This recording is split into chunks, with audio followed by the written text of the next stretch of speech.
much great weather do we have on the coast? How many great weekends are available to us? Are we utilising them? That's my question.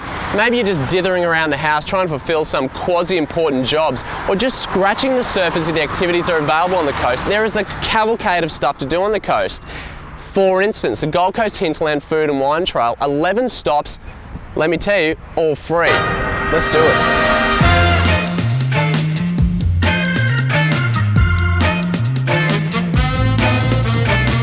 All right, Bugsy, let's do it. First stop, the Nut Shed.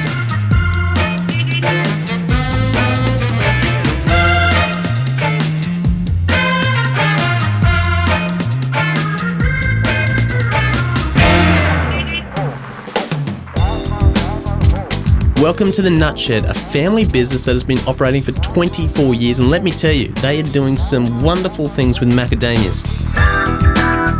What made you get into nuts? Oh, when I was a lad, I used to pick up walnuts in America. Yeah. And hazelnuts, and it was something. Just had a love of nuts when you're a boy. That's it.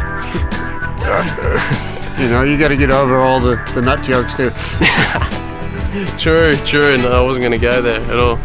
So 24 years, mate. Is it going well? Yeah, everything's looking great. Awesome.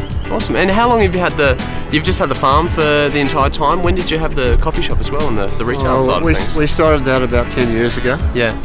So we actually started selling ours on the road in an honesty box, and we sold everything all we could grow. Really? So we knew people would stop, so we just took a step farther. How did the honesty system go, by the way? How honest are Australians? Each year it got a little bit worse. Oh, really? Yeah. When we first started off, it was probably 1 or 2%.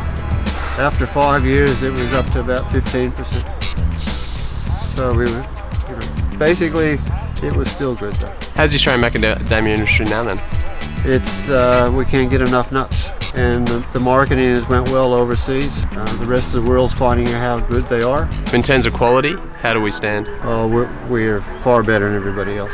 Really? And you're not just... I'm not being biased though. No? Alright, cool. They grow a lot in South Africa, and they're growing a lot in northern South America now, yep. And Central America. Yeah.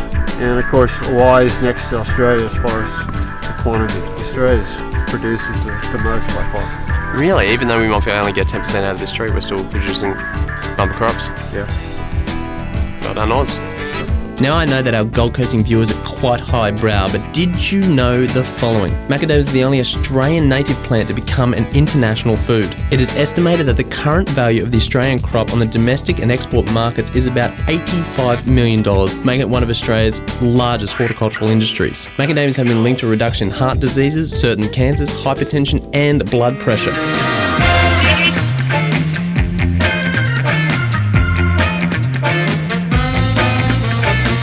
Next on the list, the famous Tamborine Gallery Walk.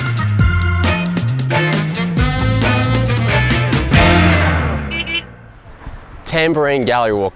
Let me set the scene. One street aligned with some very attractive shops, arts and crafts, paintings, gifts, fudge. Fudge is big here, not sure why. There's a guy down here who's got an award-winning pie apparently. I'll be the judge of that, my son. The point is, grab a girl, grab someone else's girl, have a drive and get up here, you'll love it.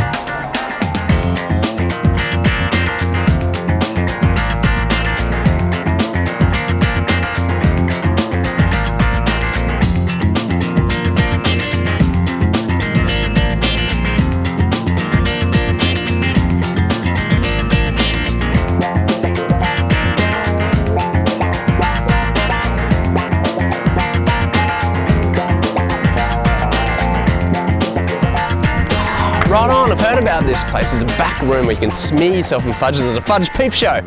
Not really, it's just really nice fudge. All that gallery walking hoopananny has made me thirsty. Take me to a winery, Bugsy. Daddy needs a drink.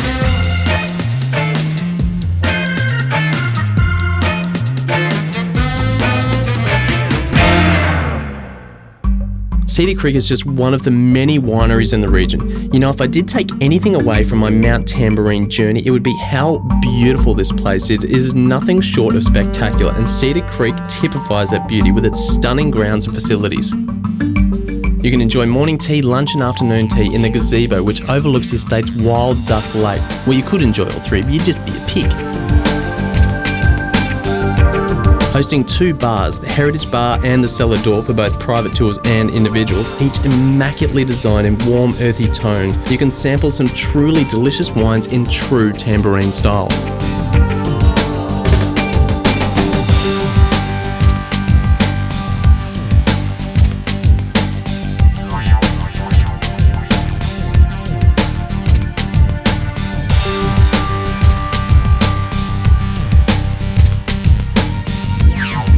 If you do come up this way, strike that.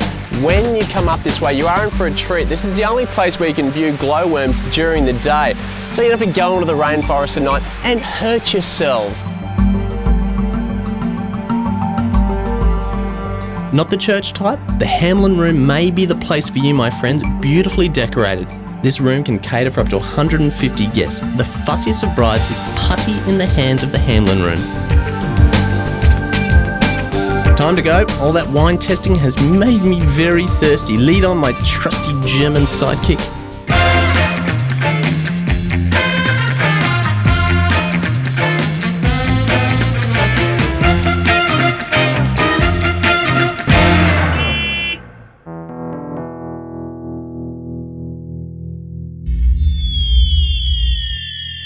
Sure, call me an ignoramus, but I had no idea there are any wineries up here at all.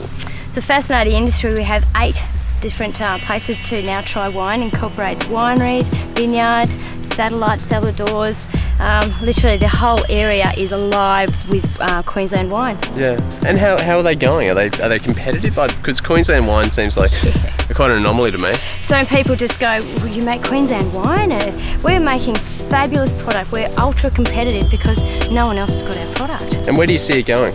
I see it going bigger and better every day. We've been here for 16 years. Unbelievably, people don't realise what's in their backyard. Yeah. And when you think that in the last 5 to 7 years there's been another 7 different properties spring up and nurture the region and realise that there's potential for wine and grape growing in this region, it's just, it's great. Because the estates here are just magnificent looking, and I even had a nice little rosé down the road here, even though I'm sure yours are nice too. Yeah. And I was blown away, just like, what am I thinking? Queensland wines, you know, like we're known for beer and footy. Yeah, that's right, and the surf and the sand. Yeah, like in terms of culture, it's nice to know there's something around like this. So true. Look, there's so many little Europeans up here and so many people passionate about Queensland wine. We've got nowhere else to go but forward.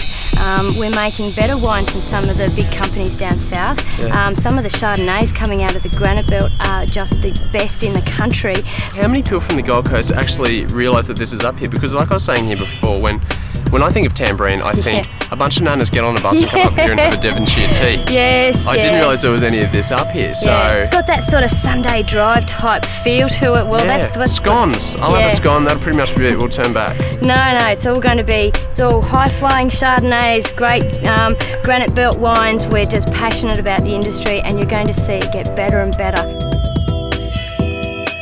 All this Mount Tamborini has left me with one burning question. What have I been doing with my time? Wineries on a mountain? Queensland wine? Am I not getting the memos?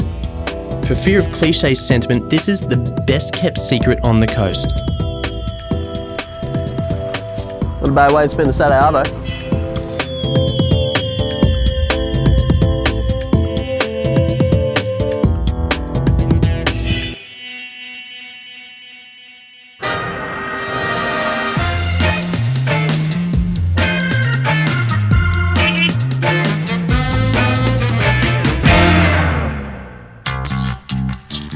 Alright Bugsy, let's go speak to our friend Michael at the Mount Tamborine Distillery. He's mad as a cut snake. This is the still that's made in 22 international awards, mate. Absolutely. Everything that we manufacture comes out of this little baby. The Italians would hate that. The French would hate it. The Americans would hate it. And look, it's all happening down here. Now, just be careful. Doesn't get fresh in that. Oh, that's a warn, mate. No. I'm not a little boy. I'm a little boy. But it's big very man now. pleasant. So that's just straight out of the still, mate.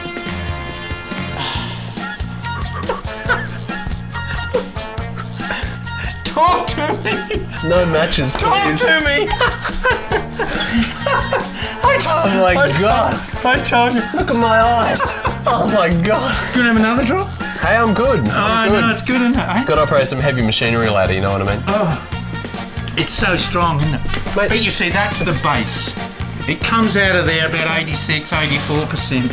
When you take it down to a reasonable 72. And we redistill it up to 3 times, and then we Yep. bring it down to a comfortable 40%. But that's the raw thing all happening. Mate, how do you do it? 22 international awards. What's the point of difference? Well, we've created a niche market business. Yeah. And when you do niche market, you've got to deliver. Yeah. You've got to have high quality presentation. And, well, the run's on the border for the awards. Yeah. And if you dedicate yourself to quality, then you're going to get there. Yeah. It's just that extra furlong, and sadly today, very few people do that. That's all cheap, cheap, cheap. It's a reflection on our society. People are cutting corners, you're not getting the finished product. They are. There are less than 12 operating pot still distilleries in the whole of Australia, and we're one of them. And Farrell's on there hilling. I love what you've done. I love what you've Well, done. it's just that I 2 hours in the salon, worth it, I reckon. I don't have time, and I'll tell you, you're not going to believe this. I used to be a ladies' hairdresser once. You're kidding me. Michael of London was the name of my salon in London, Andre Bernard's. The irony is striking Then me. I went to Tasmania, and I did it there. And lots of things have happened in between, and we're up here now. We're making booze. And I hardly drink the stuff, which is a joke. I really don't like it much. Others the distiller. I mean, if we had to rely You're on me... just Captain Irony. You're a hairdresser, yet we have the bonds. I know. You make alcohol, yet you don't drink. It's the rebellion. I know, it's a bit corny, you know. I know, it's a bit of a joke. What's the piece de resistance? We were talking about an Italian one before, and I've been dying to try it. The reason it's the piece de resistance is because we beat the Italians with their limoncello. They really... They're quite proud of that, aren't they? They're hugely proud. It's Yeah. like an icon. Yeah. And some ferals from Tamborine Mountain coming in to the world arena of Italy and making and having a... Beat them at their own game. We though, did. that's it. We were first, Italy second, Germany third, Italy fourth.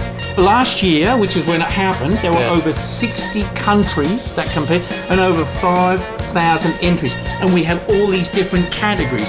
And the category, one of the fiercely contended and the biggest categories is lemon citrus liqueur.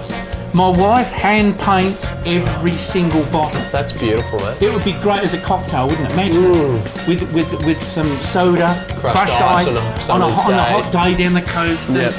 Very civilised.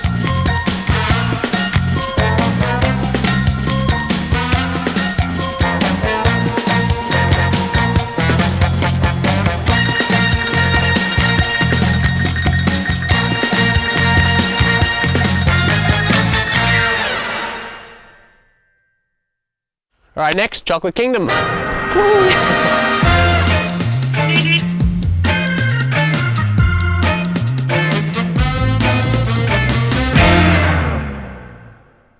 guys, you want to impress your girlfriend? 2 words, Chocolate Kingdom, okay? You'll go from a 0 to a hero.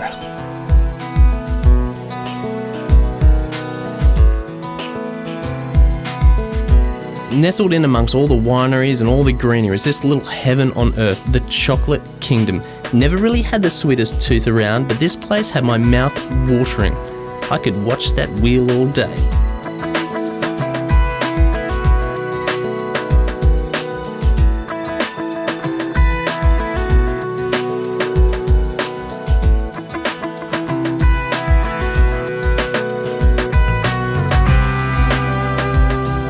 Once again, and so reassuring, a family operated business, so you know they're made with love, all homemade or individually decorated.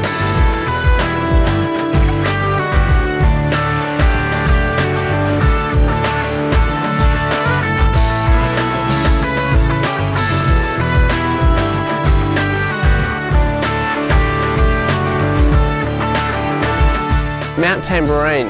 People of Gold Coast, right in your backyard, you have got an amazing place to visit. What are you doing? At the start, I thought, hey, this would be pretty good, but at the end of the day, I'm thinking, this place is awesome. I implore you, get up off the couch, check it out.